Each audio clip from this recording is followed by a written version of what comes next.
Ahoy my friends, Ryder here. Welcome to another Final Fantasy VII Ever Crisis video. Today I am excited to be going into the new events, the dungeon ranking for Mount Nibel, and I'm going to be doing a guide to get you guys in the top 100. This is an interesting dungeon for two reasons. The first, this is the easiest dungeon ranking we've had so far.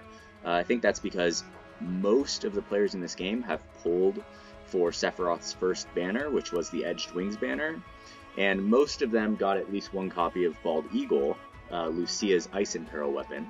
So the fact that this is an easier dungeon ranking, and the fact that so many people have the right thing for it, means that this is an extremely competitive dungeon ranking battle right now. So that is kind of the interesting thing right here. So as you can see, I have a high score of 2,444,000. This isn't my best run. I'm hoping to do my best run right now. But my rank is still 64. So, I mean, this was a lot lower. I mean, when I look at other YouTubers and I see most people like put up a dungeon ranking video in the first day and they're like, look at my rank. It's like under rank 15 or whatever it is, right? And then it's like they're out of the top 100. That run is no longer viable by the 5th or 6th day, right? So I wait a little while, try to get a feel for how competitive this is going to be.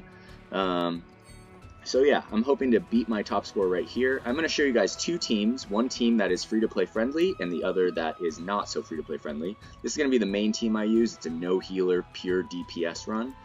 But for those of you guys that may not have that build, this is a free-to-play friendly team that I use to get a score of 1.46 million on the very hard.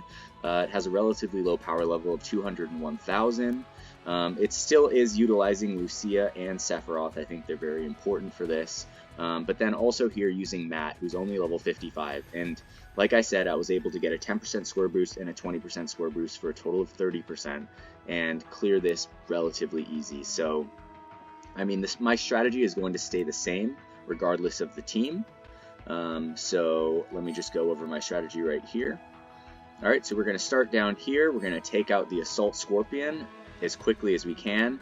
You are going to grab this treasure chest immediately right off the bat, or else it will get locked away later on. And we're going to come up here, grab this treasure chest, then come down here to the Mole Crawler. We'll fight the Mole Crawler second. Grab this chest, then we'll fight the Balor King. Alright, then we're going to get down to the Vajradhara Tai. Once I get here, I'm basically just going to have all three summons ready, and I'm going to kill these guys right off the bat without taking any damage, just with 3 summons. Once that's done, we'll grab the last treasure chest, take out the last set of ads right here, make our way over, and we're going to take out Ifrit for the win. Alright, so that being said, one note for the team, you're going to want to bring Healing Asuna Poisons for the random encounters. They can actually do a lot of damage. They will triple poison you every single time. So I'm bringing a Healing Asuna Poison on each of the characters, plus it can act as a backup single target heal. As for the individual characters themselves, here I have Sephiroth. He is sitting at 85k power, 5.9k HP, 3.2k magic attack. His R abilities are as shown below. I'm running him the Ice Garb, Edged Wings, Aonibi, Shiva for Diamond Dust, Healing Asuna Poison, Quakera, and then a Circle Sigil Ruinra right here. Alright? And then, going into the sub-equips, I have the Silver Staff for the Ice Potential, Absolute Royal for the Ice Potential, or Potency, and the Sun Umbrella right here. Alright. Switching over to Lucia. Lucia is sitting at 59k power, 6.3k HP, 2.7k physical attack, and her R abilities are as shown. I am running her the Black Stealth Garb, along with the Bald Eagle in the first slot, and the Black Rifle in the second slot. This is mostly just for stats. Yeah. Then I'm running her Hellfire here. However, this summon is not going to be useful in any situation other than against the Vajradhara Tai and I believe the Balor King, because a lot of them have a fire resistance. But I really just need this for the Vajradhara Tai. Then we're going to have the Healing Asuna Poison, a Quakera Blow, and a Blizzara Blow right here. Her sub-equipments are going to be Zidane's Sword, the 1000 Waves, and the Buster Sword at OB4. Last but not least, we have Cloud Strife himself, sitting at 101,000 power, 9.4k HP, 3.2k physical attack. His R abilities are as shown below. We are running him a Thunder God build as opposed to Sephiroth's Ice God build with the Murasame OB10, Hard Edge OB4. If you have this at OB6, it's going to make this fight just a little bit easier. I am running him Ramu with Judgment Bolt level 5, Healing Asuna Poison, Quakera Blow, and last but not least, a Triangle Sigil Ruinra Blow. For his sub-equips, we have the Amaranth's Claws, the Crystal Gloves for the HP and the Lightning Potency, and the same thing for the Seaside Collar right here. Alright, so this is the team, that is the setup. Let's get into the fight. So we're going to start off with a fairly easy fight against the Assault Scorpion right here. Let's see when this thing loads in. Alright, so yeah, like I said, we're going to start off with the fairly easy fight against the Assault Scorpion. I'm just going to run straight into it. What I'm going to do is I'm going to Diving Burst with Lucia, Frenzied Stance with Sephiroth, and then basically Diving Burst again, and then Aerial Frostblade while using Thunder Strike the whole time. It's going to be pretty chill, you guys will see here in a second. Alright, so there's Diving Burst, going into Frenzied Stance, Cloud is going to Thunder Strike. Alright, then we're just going to go straight back to Lucia. She's going to Diving Burst, Sephiroth is going to Aerial Frostblade, and Cloud is going to Thunder Strike. And that should more or less take care of this entire fight. Alright, so that's the first fight, the easiest fight out of the way. I think you guys should smoke it pretty easily. Alright, so we're going to get a 70.6k score. It's basically the max you can get. Okay. I have yet to try this and take this initial score boost. I think this is how the people are getting the super high score. However, this is a massive detrimental effect. Physical magical attack minus 40% is burly, so I'm just going to skip through and go Earth Potency here. The first thing you're going to do is you're going to come up here and grab this treasure chest. Don't skip out on it. You will not be able to get it later for those Quake Cocktails and the 4 summon charges, plus 3 Turbo Ethers. And then don't go right, come back down here, go left. We're going to take out the Mole Crawler first. Okay, we're going to circle around back and take out the random encounters right here. It's going to be pretty chill. Alright, so I'm just going to take these guys down as fast as I can while healing myself of the poisons as fast as I can. Alright, so there's the Bizarre Blow, Cloud is going to Thunder Strike, here we go, there's the first poison, there's the second poison, here's the Bizarre Blow, another Thunder Strike, and we are more or less good to go. Alright, if you let that poison tick on you, it can really start to take down your HP, so even though Sephiroth is my main DPS, I just used him to heal right away. Alright, so we're going to get this oh. Don't let the item after the mob confuse you. So we're going to grab the treasure chest right here. And we are going to make our way up to the Mole Crawler. I am not going to use a Quake Cocktail here. Actually, I think I will use a Quake Cocktail here. And then not use one on the Balor King. I'm just going to use one on Sephiroth. Alright, now we're going to go straight into this fight.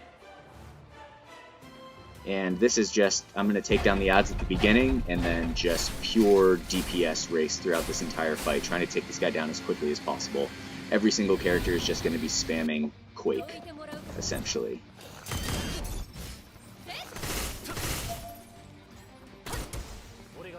Alright.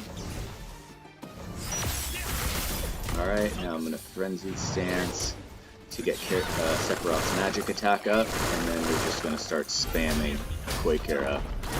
Sephiroth is going to be doing a pretty dang good job of doing damage.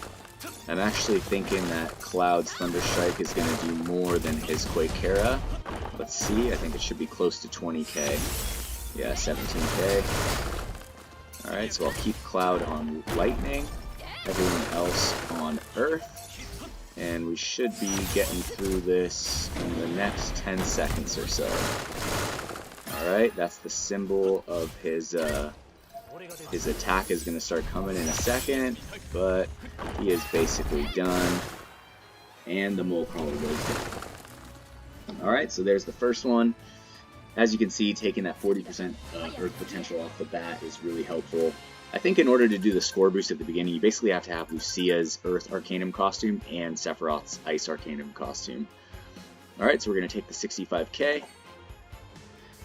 Let's look at our trance abilities here. Alright, so I'm going to take the score boost here. It's going to reduce physical defense and magic defense. Alright, and then I'm not even going to heal. We are just going to go straight into this fight right here. He's going to land one attack on us, which is his Water Surge.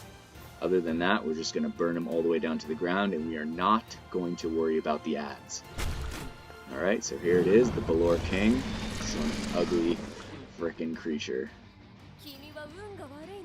Alright, so Sephiroth, I'm going to start with Frenzied Stance. And we're just going to go straight onto the Curseborn blows. I'm curious if Thunder Strike does more damage. No, it does not. It must be resistant. Alright, so we're going to block this attack. But we already got him under half health. We're just going to take this hit. And we're not even going to heal right here. We're just going to go straight into damage. Alright, there's Sephiroth, Cloud, double hits from Lucia, and it is over. There goes the Balor King. That fight is done. Alright, let's frickin' go. There's 64k. We did take a little bit of damage right there.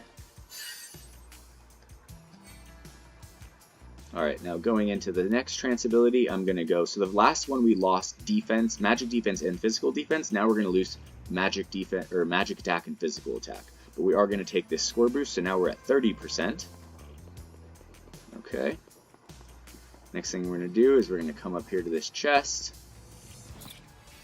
Alright, and then we are going to go straight down to this fight, stop right before it, and let's see what we're going to do here. Everyone has their summons, that's what I want to see.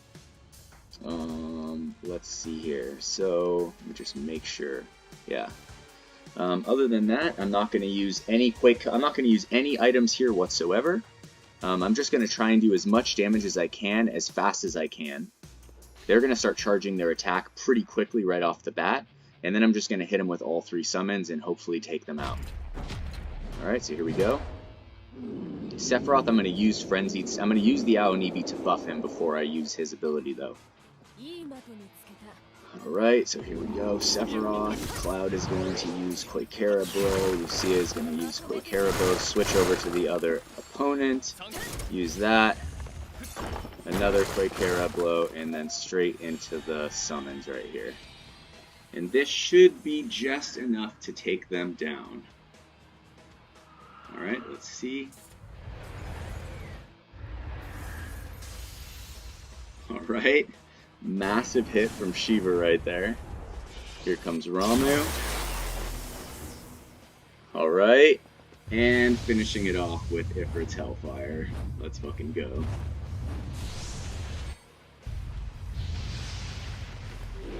Alright. And that is the fourth boss down as quickly as it started. Didn't even take a single hit. Not sure it can be done faster than that. Yeah, 70.4k. Let's go. Alright, and we've only used one item so far. Or not using items is the name of my game for this fight right here. And for this last one, I am going to take the last score boost, moving up to a total of 40% on the score boost. Okay?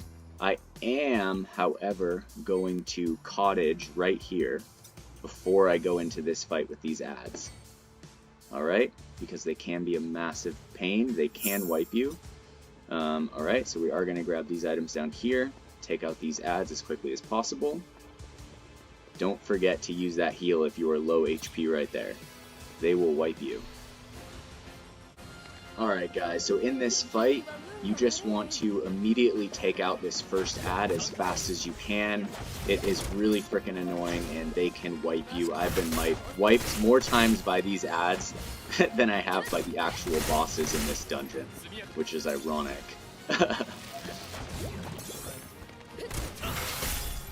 Alright, there we go. Now they're going to go down. This is the last real threat in this dungeon other than Ifrit himself. Alright, so now that we took those out, let's get this chest right here. And then we're going to head right back up to the final boss. Alright guys, this is it. This should hopefully be my best run that I've done.